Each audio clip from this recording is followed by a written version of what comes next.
Hi everybody, it's time to continue with George's Marvellous Medicine.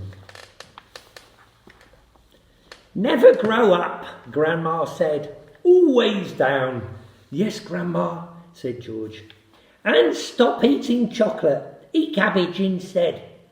Cabbage? Oh no, I don't like cabbage, George said. Well, it's not what you like and what you don't like, snapped Grandma. It's what's good for you. That's what counts. From now on, my boy, you must eat cabbage 3 times a day. Mountains of the stuff. And if it's got caterpillars in it, so much the better. Oh no, said George. Yes. Mummy puts any caterpillars away, said George. No, said Grandma. Cabbages don't taste of anything if it hasn't got a few caterpillars in it. Eat them, and the slugs. No, said George, no, I don't want to eat slugs. Oh, yes, delicious, said Grandma. She squeezed her lips together tightly. Delicious, she said again. Worms and slugs and beetly bugs. You just don't know what's good for you. You're joking, Grandma, you are? No, I'm not. I never joke. She grinned, showing her brown teeth.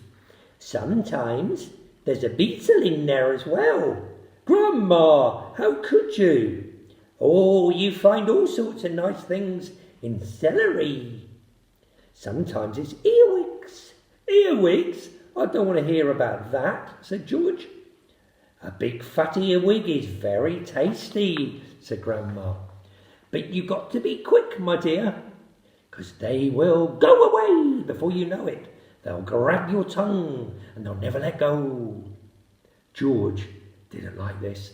He started edging away towards the door.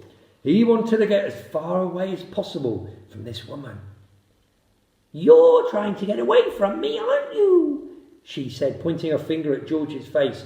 You're trying to get away from your lovely Grandma. Little George stood by the door staring at her. She stared back at him.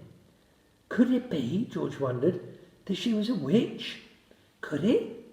Come closer, she said. Come on, I'll tell you more. George didn't move. Grandma didn't move. I know lots of things, she said. Come over to Grandma. George took a step backwards, edging closer to the door. Don't be frightened, Grandma.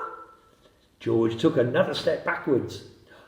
Some of us, she said, have magical powers that can twist the creatures of this earth.